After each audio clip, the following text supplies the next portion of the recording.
கிறிஸ்துவுக்குள் பிரியமானவர்களே, ஆண்டவராகிய இயேசு கிறிஸ்துவின் நாமத்தில் என் அன்பின் வாழ்த்துக்கள். நான் ஒரு சகோதரியோடு கூட பேசிக்கொண்டிருக்கும்போது அவர்கள் இவ்விதமான ஒரு வார்த்தையை சொன்னார்கள். ஐயா, என்னுடைய பொக்கிஷத்தை நான் தொலைத்து விட்டேன் என்று சொல்லி அவர்கள் மிகவும் அழுதார்கள். என்னுடைய பொக்கிஷமாகிய என்னுடைய அண்ணன் 54 வயது நிறைந்த என் அண்ணனை நான் இழந்து விட்டேன். அவர் இந்த உலகத்தை விட்டு மரித்து விட்டார். என் அண்ணன் என் குடும்பத்திற்கு ஒரு பொக்கிஷம். என் பொக்கிஷத்தை நான் தொலைத்து விட்டேன். என்னால் ஆறுதல் அடைய முடியவில்லை. என்னால் சமாதானத்தை பெற்றுக்கொள்ள முடியவில்லை. என் பொக்கிஷத்தை நான் இழந்து விட்டேனே என்று சொல்லி ஒரு அண்ணனை இழந்த ஒரு தங்கை கண்ணீர் விட்டு அழுததை என்னால் சகித்து கொள்ள முடியவில்லை. அதை பார்த்து என்னுடைய இருதயம் மிகவும் வேதனை அடைந்தது. தேவனுடைய பிள்ளைகளே, நாம் வாழ்கிற வாழ்க்கையை பார்த்து பிறர் சொல்ல வேண்டும், இவர் கர்த்தர் எனக்கு கொடுத்த ஒரு பொக்கிஷமான மனிதர் என்று சொல்லி. அப்படியானால் அந்த மரித்து போன அந்த சகோதரர் தன் தங்கச்சியை எந்த அளவுக்கு அவர் கவனித்திருப்பார், எந்த அளவுக்கு அவர் பார்த்து கொண்டிருப்பார் என்று சொல்லி பாருங்கள். அவங்க சொல்கிறாங்க, என்னுடைய பொக்கிஷத்தை நான் தொலைச்சிட்டேன், என் பொக்கிஷத்தை நான் தொலைச்சிட்டேன். இன்றைக்கு தேவன் நமக்கு அநேக பொக்கிஷங்களை தந்திருக்கிறார். நம்மை பெற்றெடுத்தவர்கள் நமக்கு பொக்கிஷமானவர்கள். அவர்களை நாம் இழந்துவிடக்கூடாது.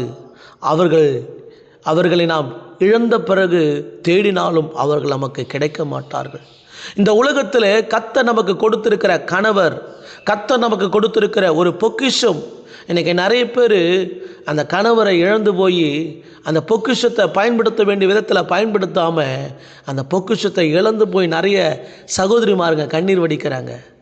உங்களுக்கு கர்த்தர் கொடுத்த பொக்கிஷமாகிய உங்கள் கணவரை நீங்கள் இழந்து விடாதிருங்கள். என் சகோதரியே, என் சகோதரனே, தேவன் உங்களுக்கு கொடுத்த மனைவி, பிள்ளைகள், அவர்கள் தேவன் உங்களுக்கு கொடுத்த பொக்கிஷம்.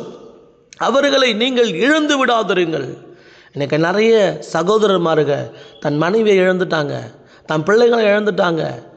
அவங்களாம் கர்த்தர் கொடுத்த பொக்கிஷம். தேவனுடைய சித்தம் இல்லாமல், தேவனுடைய அனுமதி இல்லாமல் கர்த்தருக்குள் வாழ்கிற பிள்ளைகளை, தேவனுக்காக வாழ்கிற பிள்ளைகளை தேவனுடைய சித்தம் இல்லாமல் ஒரு கணவனை இணைக்க முடியாது.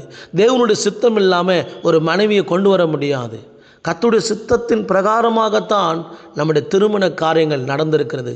எனவே தேவன் நமக்கு கொடுத்த பொக்கிஷமாகிய நம் கணவர், தேவன் நமக்கு கொடுத்த பொக்கிஷமாகிய மனைவி, இவர்களை நாம் உதாசீனப்படுத்த விடக்கூடாது. இவர்களை நாம் உதறிவிடக்கூடாது. இவர்களை நாம் இழந்து விடவும் கூடாது. அருமையானவர்களே, உங்களுக்கு எப்பொழுதும் உதவியாக இருக்கும் உறவுகளை உதறிவிடாதிருங்கள். அந்த உறவுகளை உங்களுடைய கோபத்தினால் இழந்து விடாதீர்கள்.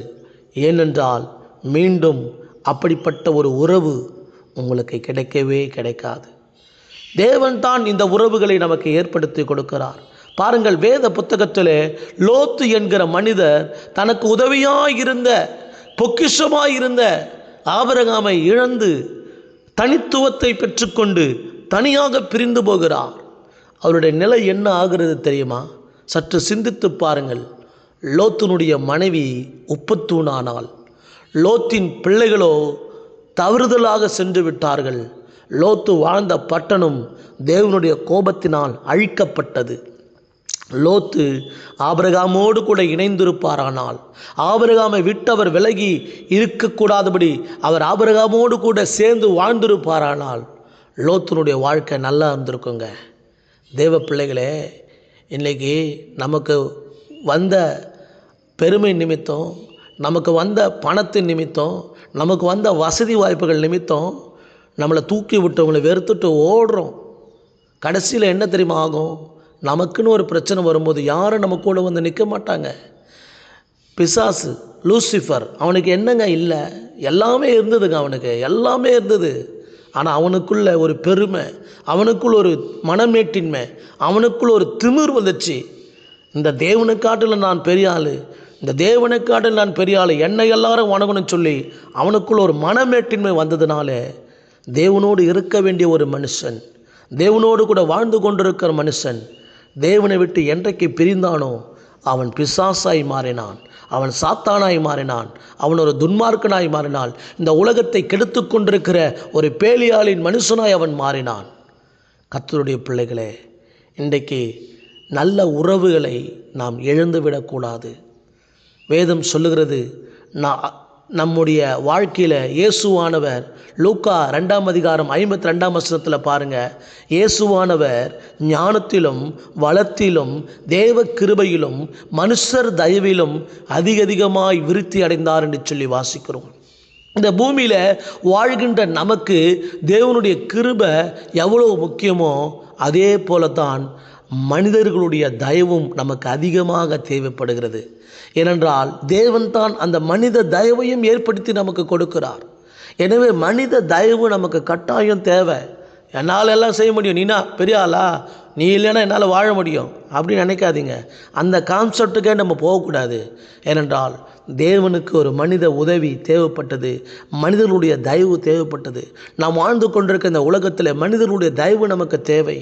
நமக்கு ஒரு உதவி வேண்டுமானால் மனிதர்களிடத்தில் தான் போய் நிற்கிறோம். நேரடியாக நம்ம பரலோகத்துக்கு போல, நேரடியாக தேவனுக்கிட்ட போல. தேவன் ஆகிய கர்த்தர் தான் நமக்கு மனித தயவுகளையும் மனிதர்களுடைய கண்களிலே சகாயத்தையும் தேவன் ஏற்படுத்துகிறார். எனவே எந்த மனிதர்களையும் பகைத்து கொள்ளாதிருங்கள். உறவுகளை சம்பாதியுங்கள், உறவுகளை பகைத்து உறவுகளை இழந்து விடாதிருங்கள். 1 தெசலோனிக்கரின் புஸ்தகம் 5ஆம் அதிகாரம் 14ஆம் வசனம் சொல்லுகிறது, எல்லாரிடத்திலும் நீடிய சாந்தமாக இருங்கள் என்று வேதம் சொல்லுகிறது. அந்த சாந்த குணம் நம்முடைய உறவுகளை பலப்படுத்தும், நம்முடைய உறவுகளை அதிகரிக்க பண்ணும். ஆனால் கோபம் ஒரு உறவை இழந்துவிட பண்ணும். கோபம் நம்முடைய உறவுகளை பாதித்துவிடும். ஆனால் நீடிய சாந்தமோ அநேக உறவுகளை நமக்கு ஏற்படுத்தி கொடுக்கும். தேவ பிள்ளைகளே, கொலோசியரின் புஸ்தகம் 3ஆம் அதிகாரம் 12ஆம் வசனத்தை வாசித்து பாருங்கள். ஆகையால் நீங்கள் தேவனால் தெரிந்து கொள்ளப்பட்ட பரிசுத்தரும் பிரியருமாய் உருக்கமான இரக்கத்தையும் தயவையும் மனத்தாழ்மையையும் சாந்தத்தையும் நீடிய பொறுமையும் தரித்து கொண்டு என்று சொல்லி வேதத்தில் வாசிக்கிறோம். மனத்தாழ்மையாக நம்ம இருக்கணுமா? சாந்தமுள்ளவர்களாக நம்ம இருக்கணுமா? ஒரு கிறிஸ்தவ வாழ்க்கை இவைகள் எல்லாம் இருக்க வேண்டியது. ஒரு கிறிஸ்தவ வாழ்க்கைக்கு இவைகள் எல்லாம் இருக்க வேண்டியது அவசியமானது. வாழ்க்கை வாழப்போவது கொஞ்ச நாட்கள் தான். எனவே எல்லோரையும் நேசித்து மதிப்பு மரியாதை கொடுத்து வாழ கற்றுக்கொள்வோம்.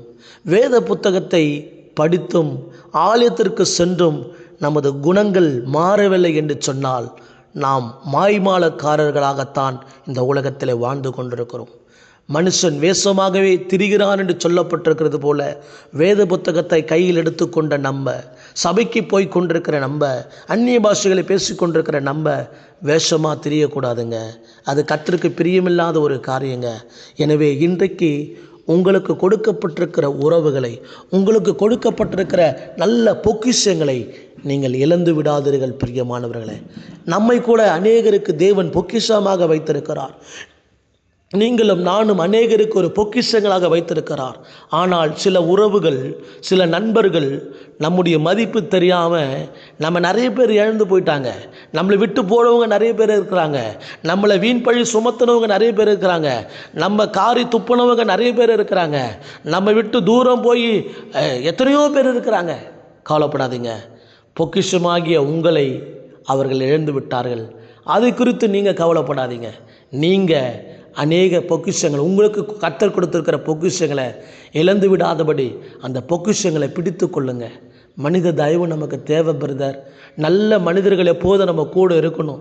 நல்ல நண்பர்கள் எப்போதும் நம்ம கூட இருக்கணும். நல்ல நட்பு வட்டாரங்கள் நம்ம கூட எப்பொழுதும் இருக்கணும். நீங்கள் பணத்தை சேர்க்குறீங்களோ இல்லையோ, நீங்கள் பொருளை சேர்க்குறீங்களோ இல்லையோ, நல்ல மனிதர்களை சேர்த்து வைங்க. நல்ல மனிதர்களை, நல்ல உண்மையான மனிதர்களை, உதவக்கூடிய மனிதர்களை, ஆலோசனை சொல்லக்கூடிய மனிதர்களை, நல்ல மனிதர்களை கூடவே வைத்து கொள்ளுங்க. அது ரொம்ப ரொம்ப நல்லதுங்க. ஆமேன். இந்த வேலையில் கூட உங்கள் உறவுகளை இழந்துடாதீங்க பிரதர். கோவப்பட்டுறாதீங்க, கோவப்பட்டு பேசிடாதீங்க. உங்களுக்கு உதவியாக இருக்கிற நபர்களை மனசு நோகடிக்கிற மாதிரி நடந்து கொள்ளாதீங்க. அவங்க கர்த்தர் உங்களுக்கு கொடுத்த பொக்கிஷம், பொக்கிஷத்தை தொலைச்சிட்டு தேடிட்டு இருக்காதீங்க. தேடினா கிடைக்காது. பொக்கிஷத்தை தொலைச்சிட்டு தேடிட்டு இருக்காதீங்க. தேடினா கிடைக்காது. அந்த பொக்கிஷங்களை பொக்கிஷமாய் வைத்து கொள்ளுங்க. பொக்கிஷமாய் வைத்துக் கொள்ளுங்க. இவர்கள் தேவன் நமக்கு கொடுத்த கிரீடங்கள், இவர்கள் தேவன் நமக்கு கொடுத்த மனிதர்கள். அந்த மனிதர்களை இழந்து விடாதிருங்கள். உங்களுடைய நட்பு வட்டாரத்தை இழந்து விடாதிருங்கள். அன்பின் ஆண்டவரே, இந்த கால வேளையில் பாரத்தோடு கூட ஜெபிக்கிறோம். ஒரு நல்ல வார்த்தை எங்களுக்கு கொடுத்ததுக்காக ஸ்தோத்திரம் ஆண்டவரே. இன்றைக்கி நிறைய பேர் ஆண்டவரே தன் வாழ்க்கையில் அநேக ஆண்டவரே உண்மையான நண்பர்களை, உண்மையான மனிதர்களை இழந்து விடுகிறார்கள் ஆண்டவரே. கோபத்தினால ஆண்டவரே ஸ்தோத்திரிக்கிறோம் ஆண்டவரே, அநேகர் இழந்து விடுகிறார்கள் தகப்பனே. அப்படிப்பட்ட மனிதர்களுக்காக நாங்கள் விசேஷமாய் ஜெபிக்கிறோம். இயேசுவின் நாமத்தில் நாங்கள் இழந்த நட்பு வட்டாரங்களை மீண்டும் திரும்ப பெற்றுக்கொள்ள எங்களுக்கு உதவி செய்யுங்கப்பா. நாங்கள் யாரெல்லாம் இழந்து போனோமோ, எந்தெந்த நல்ல உறவுகளெல்லாம் நாங்கள் இழந்து போனோமோ ஆண்டவரே, நாங்கள் கோவப்பட்ட ஆண்டவரே, நாங்கள் ஆண்டவரே அநேகரை மன நோகடிச்சிருக்கிறோம் ஆண்டவரே, அநேகரை வேதனைப்படுத்தியிருக்கிறோம் ஆண்டவரே, அநேகரை வேதனைப்படுத்தி அநேக உறவுகளை நாங்கள் இழந்து விட்டோம் ஆண்டவரே. நாங்கள் சம்பாதித்த நல்ல உறவுகள் எல்லாம் இழந்து விட்டோம் ஐயா. நாங்கள் இழந்த நல்ல உறவுகளை மீண்டும் நாங்கள் பெற்றுக்கொள்ள தேவன் எங்களுக்கு கிருபை செய்ய முடியாது நாங்கள் ஜெபிக்கிறோம் தகப்பனே. மனிதனுடைய தயவுகள் எங்களுக்கு வேண்டும் என்பதை நீர் எங்களுக்கு காண்பித்து கொடுத்ததுக்காக ஸ்தோத்திரம். மனிதனுடைய தயவு இந்த பூமியில் எங்களுக்கு வேண்டும் என்பதை காண்பித்து கொடுத்ததுக்காக நன்றி செலுத்துகிறோம் ஆண்டவரே. நல்ல உறவுகளை நாங்கள் சம்பாதிக்க எங்களுக்கு கிருபை செய்யுங்க சப்பா. நல்ல மனிதர்களை நாங்கள் சம்பாதிக்க எங்களுக்கு உதவி செய்யுங்கப்பா. எங்களை சுற்றிலும் நல்ல மனிதர்கள் இருக்க வேண்டும் ஆண்டவரே. ஆலோசனை கொடுக்கக்கூடிய மனிதர்கள் ஆண்டவரே எங்களை சுற்றிலும் இருக்க வேண்டும் ஆண்டவரே. நல்ல உறவுகளை எந்த சூழ்நிலை நாங்கள் இழந்து விட மாட்டோம் ஐயா. கர்த்தருக்கு கொடுத்த பொக்கிஷங்களை நாங்கள் அசட்டை பண்ண மாட்டோம். கர்த்தருக்கு கொடுத்த பொக்கிஷங்களை தரைக்குறைவாக பேச மாட்டோம். கர்த்தருக்கு கொடுத்த பொக்கிஷங்களை நாங்கள் துளைத்து விட மாட்டோம் தகப்பனே. ஆண்டவரே ஸ்தோத்திரம். இதுவரைக்கும் என் வாழ்க்கையில் நான் செய்திருக்கிற எல்லா தப்பிதங்களையும் மன்னியும். நல்ல உறவுகளை இழந்து விடாதபடி அந்த உறவுகளை வாழ்க்கையில் நாங்கள் தக்க வைத்துக் கொள்ள உதவி செய்வீராக ஐயா. ஸ்தோத்திரம். அநேக சகோதரிமார்கள் நல்ல கணவர்மார்களை இழந்து போயிருக்கிறார்கள். அநேக சகோதரர்கள் தன் நல்ல மனைவியை இழந்து போயிருக்கிறார்கள். அப்பா, இந்த வேளையில் கூட ஜெபிக்கிறோம். என் சகோதரியே, உங்கள் கணவர் தேவன் உங்களுக்கு கொடுத்த நல்ல பொக்கிஷம், நல்ல பொக்கிஷத்தை இழந்துடாதீங்க. இந்த பொக்கிஷத்தை இழந்துட்டீங்கன்னா உங்கள் வாழ்நாள் முழுதும் நீங்கள் கஷ்டப்பட்டு அழுது கொண்டிருப்பீங்க.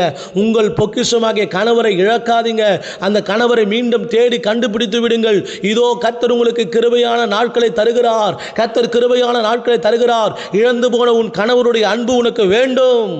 என் சகோதரனே, உன் மனைவி உன் வீட்டோரும் கனித்தருகிற திராட்சை கொடியை போல் இருப்பாள் என்று வேதம் சொல்கிறது. உன் மனைவியுடைய அன்பை இழந்து தவிக்கிறேன் சகோதரனே.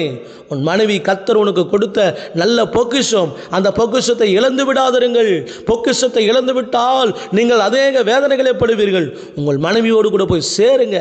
பிரிந்த உன் மனைவியோடு கூட போய் சேருங்க. பிரிந்த உங்கள் கணவனோடு கூட போய் சேருங்க. அவர்கள் தான் தேவன் உங்களுக்கு கொடுத்த பொக்கிஷம். நாட்கள் கொஞ்ச காலம்தான் வாழ போகிறோம். இந்த கொஞ்ச காலத்தில் சண்டை போட்டுக்கிட்டு ஈகோ பிரச்சனை வந்துட்டு ஏன் பிரிந்து வாழ்கிறீங்க? ஒருவருக்கு ஒருவர் விட்டு கொடுத்து அன்பாக வாழுங்க. அதை தான் தேவன் விரும்புகிறாரு. நீங்கள் பைபிள் படிக்கிறதுக்கு ஒரு அர்த்தம் இருக்கணும். நீங்கள் சர்ச்சுக்கு போகிறதுக்கு ஒரு அர்த்தம் இருக்கணும்னா சண்டையெல்லாம் சமாதானத்துக்குள்ளே வாங்க. இன்றைக்கி நிறைய உறவுகள் பேசுறதில்லைங்க. அண்ணன் தம்பிக்குள்ள சண்டை, அக்கா தங்கச்சிகளுக்குள்ள சண்டை பேசுறதில்ல. உறவுகளை சேருங்க, பிரிக்காதீங்க. பிரிக்கிறது சாத்தானுடைய வேலை. சண்டையை உண்டு பண்ணுறது சாத்தானுடைய வேலை. நீங்கள் ஒரு நல்ல லீடர் என்று சொன்னால், நீங்கள் ஒரு தலை சிறந்த தலைவன் என்று சொன்னால், நீங்கள் கிறிஸ்துவை உண்மையாய் பின்பற்றுகிற ஒரு மனுஷன் என்று சொன்னால், நீங்கள் சமாதானத்தின் பாத்திரர்களாக இருப்பீர்கள். வேதம் சொல்கிறது, சமாதானம் பண்ணுகிறவர்கள் பாக்கியவான்கள், அவர்கள் தான் தேவனுடைய புத்திரர்கள் எனப்படுவார்கள் என்று சொல்லப்பட்டது. நீங்கள் உண்மையாலுமே தேவனுடைய புத்திரர்கள் எனப்படுவீர்கள் என்று சொன்னால் சமாதானத்தை தேடி ஓடுவீர்கள். சண்டை பண்ணுகிறவர்களாக இருக்க மாட்டீங்க, சமாதானம் பண்ணுகிறவர்களாக இருப்பீங்க. கர்த்தருடைய வார்த்தை நமக்குள்ளே இருக்குதுங்க. அந்த வார்த்தை பிரிந்த குடும்பங்களை இன்றைக்கி இணைக்கிறது. அந்த வார்த்தையை பிரிந்த குடும்பங்களை இன்றைக்கி இணையச் செய்கிறது. நான் விசுவாசிக்கிறேன், இந்த வசனத்தின் பிரகாரமாக அநேக பிரிந்த குடும்பங்கள் இணைக்கப்படுவார்கள் என்பதை நான் விசுவாசிக்கிறேன். ஏனென்றால் இது கர்த்தருடைய வாயிலிருந்து வருகிற வார்த்தை என்பதை நான் பிலீவ் பண்ணுகிறேன். இயேசுவின் நாமத்தில் அல்லேலூயா. பிரிந்த குடும்பங்கள் இணைக்கப்படுவார்களாக. இயேசுவின் நாமத்தில் ஜெபிக்கிறோம். ஆண்டவரே, ஒவ்வொரு பிரிந்த குடும்பங்கள் இணைக்கப்படுவார்களாக. எல்லா பிரிவினைகள் இயேசுவின் நாமத்தில் மாறுவதாக. அல்லேலூயா. எல்லா பிரிவினைகளை கொண்டு வருகிற சாத்தானே, இயேசுவின் நாமத்தில் உன்னை கடிந்து கொள்ளுகிறேன். பிரிவினைக்கு இடமில்லை. இதோ பிரிந்த என் சகோதரன் சகோதரி ஒவ்வொருவரும் இணைந்து வாழ்வார்களாக. கர்த்தர் பெரிய மாற்றத்தை உண்டாக்குவீராக. பிரிந்த குடும்பங்களுக்குள்ள ஒரு ரட்சிப்பு, பிரிந்த குடும்பங்களுக்கு ஒரு சமாதானம், பிரிந்த குடும்பத்துக்குள்ள ஒரு விடுதலை இயேசுவின் நாமத்தில் உண்டாக்கப்படுவதாக. இழந்து போன பொக்கிஷங்களை தேடி கண்டுபிடிக்க ஆவியானவர் கிருபை தரும்படியாக நாங்கள் ஜெபிக்கிறோம் தகப்பனே. பிரிந்த குடும்பங்கள் எல்லாம் இணைந்து வாழப்போவதற்காக ஸ்தோத்திரம். ஒரு பெரிய மனமாற்றம் ஒவ்வொருவருக்குள்ளே உருவாக்கப்பட போவதற்காக நன்றி செலுத்துகிறோம் பரிசுத்த ஆவியானவரே. தேவனாகிய கர்த்தர் கிரியை செய்கிறதற்காக உமக்கு நன்றி. இயேசு கிறிஸ்துவின் விலையேறப்பட்ட நாமத்தில் ஜெபிக்கிறோம் ஜீவனுள்ள நல்ல பிதாவே, ஆமென்.